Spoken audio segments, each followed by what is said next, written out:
হচ্ছিল যে আজকের যে নতুন বাংলাদেশের অভ্যুত্থান, স্বৈরাচারী সরকারকে সরিয়ে দিয়ে এখানে একটা নতুন বাংলাদেশের জন্মগ্রহণ করেছে, এর জন্য লড়াই করতে হয়েছে বিএনপিকে 17 বছর। তখন আমরা বিরোধী দলে ছিলাম। আজকে এই নতুন বাংলাদেশেও কি আমরা বিরোধী দলেই নেই? আমরা কিন্তু এখনো বিরোধী দলে আছি। একটা ইন্টেরিয়াম গভর্নমেন্ট, অন্তর্বর্তীকালীন সরকার দেশ পরিচালনা করছে। যে সরকারের বয়স মাত্র 24 দিন, একবার সময়। এই 24 দিনে এই সরকারের উপরে, এই সরকারকে আনস্টেবল করার জন্য, এই সরকারকে দুর্বল করে ফেলার জন্য, ফেলে দেওয়ার জন্য আন্তর্জাতিক দেশীয় ব্যাপকভাবে ষড়যন্ত্র চলছে দেশের মধ্যে। এর মধ্যে বেশ কয়েকটা কু অ্যাটেম্প হয়েছে। কু বোঝেন তো? অভ্যুত্থান, মিলিটারি, আর্মিতে অ্যাটেম্প হয়েছে। একটা জুডিশিয়াল কু অ্যাটেম্প হয়েছে, সেক্রেটারিয়াল কু অ্যাটেম্প হয়েছে, এখনো হচ্ছে। ষড়যন্ত্র চলছে। হিন্দু মুসলমান দাঙ্গা লাগিয়ে দিয়ে দেশকে আনস্টেবল করার চেষ্টা করা হচ্ছে। আপনারা যেহেতু এখানে যারা এসছেন, আমার মনে হয় আপনাদের একটা পরিচয় আছে। সেই পরিচয়টা হচ্ছে আপনারা রাজনীতি করেন। You are all political person.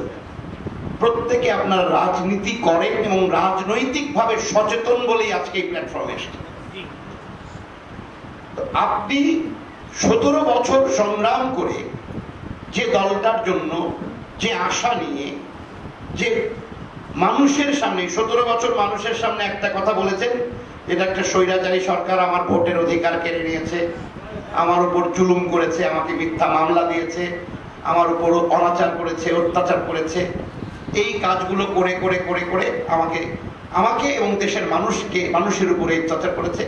আপনারা বলেছেন, বলতে বলতে বলতে বলতে 17 বছর কেটেছে। অনেক বড় বড় আন্দোলন হয়েছে। আপনারা ঢাকায় গিয়েছেন, সেই পল্টনে বিশাল সমাবেশ করেছেন। এই আজকে গভর্নমেন্ট পড়ে যায়, কালকে গভর্নমেন্ট পড়ে যায়, গভর্নমেন্ট পড়ে না। ভয়াবহ এক দানব হাসিনা বসে আছে।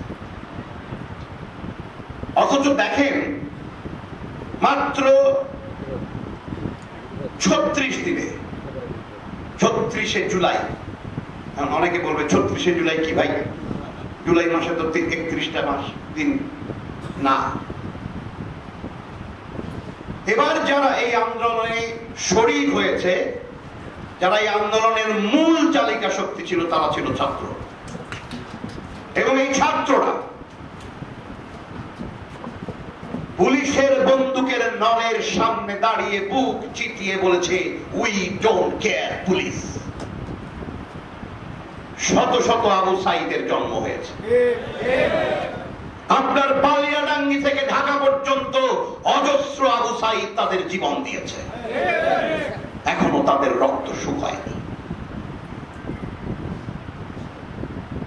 আমার ঠাকুরগাঁতে অনেক ছেলে আছে যারা চোখ হারিয়েছে। এখনো ঢাকার পিজি হাসপাতালে অন্তত 10 জন ভর্তি আছে, তাদের চোখের চিকিৎসা চলছে, অপারেশন চলছে। আবার আগামীতে দেখতে পাবে কিনা তারা জানে না। তাদের ত্যাগের বিনিময়ে, মৃত্যুর বিনিময়ে, রক্তের বিনিময়ে আজকে আপনি ভোটাধিকার পাওয়ার আশায় দোরগোড়ায় দাঁড়িয়েছেন। এখনো দরজাটা খুলেনি। The door is still blocked. Vote আসেনি, নির্বাচন হয়নি। এই হাসিনা সরকার 17 বছরে চুরি, লুটপাট, ডাকাতি, ব্যাংক লুট, হত্যা, গুম সবকিছু করেছে। কিন্তু সবচেয়ে বড় যে ক্ষতিটা করেছে দেশে, সেটা হচ্ছে এদেশের প্রতিষ্ঠানগুলোকে সে ধ্বংস করে দিয়েছে। শিক্ষা ব্যবস্থা, পার্লামেন্ট, ইলেকশন কমিশন, বিচার ব্যবস্থা, মিডিয়া, প্রেস, এমন কোন সেক্টর নাই, আমলাতন্ত্র থেকে শুরু করে প্রত্যেকটা সেক্টরকে সে ধ্বংস করে দিয়েছে। দলীয়করণ, দুর্নীতি, এসবের বন্ধুগণ, এগুলোকে ঠিক না করে একটা নতুন রাষ্ট্র তৈরি করা বড়ই কঠিন। আবার সেই একই প্যাটার্নে চলে যাবে। এগুলোর মধ্য দিয়ে যদি আপনি আবার একটা সরকার, একটা নতুন, আমরা যদি বিএনপি ক্ষমতায় যদি আসি, ধরে নেন আসিনি ক্ষমতায় যদি আসি, এই ব্যবস্থাপনাটাই থেকে যাবে, এই সিস্টেমটাই থেকে যাবে। এই সিস্টেমটাকে সঙ্গে উঠে ফেলতে হবে, চেঞ্জ করে দিতে হবে। যার ফলে গতকাল প্রধান উপদেষ্টার সাথে বাংলাদেশের সকল রাজনৈতিক দলের একটা মিটিং হয়েছে। সেই মিটিংয়ে বলা হয়েছে রাষ্ট্র সংস্কারের কাজে হাত দিতে হবে এবং অত্যন্ত অল্প সময়ের মধ্যে যত দ্রুততার সাথে পারা যায় রাষ্ট্র সংস্কার করে নির্বাচনে যেতে হবে। আমরা সকল রাজনৈতিক দলের এটাই ছিল চাওয়া এবং এই চাওয়াটা উপরেই কাজ চলছে। এইটুকু সময় আমাদেরকে ধৈর্য ধরতে হবে এবং এই ধৈর্যটা, যেহেতু আপনারা রাজনীতি করেন, আপনারা মানুষের কাছে আগামীতে ভোট চাইতে যাবেন না, নাকি আপনাদের ভোটেই বিএনপি হয়ে যাবে? এখানে যে কয়টা লোক আছে ভোট দিলে বালেনাঙ্গিতে জিতবে? আপনার ক্যান্ডিডেট 5-6 জন আছে, আলমগীর সাহেব আছে, যেই আসে জিতবে? সাধারণ মানুষের ভোট লাগবে না? তো এই জেনারেশনের ভোট কিন্তু সবচেয়ে বেশি মনে রাখবেন, অর্থাৎ জেনারেশন জি, বলা হয় জি, জেনারেশন জেড, যাদের বয়স এখন 25-26, ভয়ঙ্কর একটা জেনারেশন, একটা প্রজন্ম।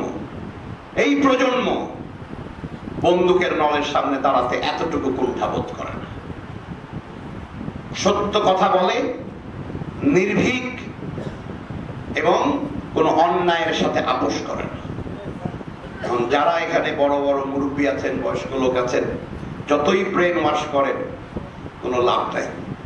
এই জেনারেশনের সাথে কমিউনিকেট করেন, যোগাযোগ করেন, এদেরকে দলে আমন্ত্রণ করেন এবং সাধারণ মানুষের কাছে গিয়ে পৌঁছান। এবং সাধারণ মানুষের কাছে না পৌঁছলে সাধারণ মানুষ আপনাকে ভোট দেবে না। আপনার ভোটে কিন্তু বিএনপি ক্ষমতায় আসবে না, আপনার ওই সাধারণ মানুষের ভোট এবং এই জেনারেশনের ভোট আপনার দরকার। এই জেনারেশন কিন্তু চোখ কান খোলা রেখেছে কে কি করছে। আপনি চুরি করলেও ওরা জানবে, আপনি নামাজ পড়লেও জানবে, আপনি সত্য কথা বললেও জানবে, আপনি অন্যায় করলেও জানবে। আজকালকার দুনিয়ায় কোনো কিছু গোপন রাখা যায় না। এই অবস্থায় বিএনপি জনাব তারেক রহমানের মেসেজ পরিষ্কার। এই মুহূর্ত থেকে, যেটা আমার পার্লামেন্টের সেক্রেটারি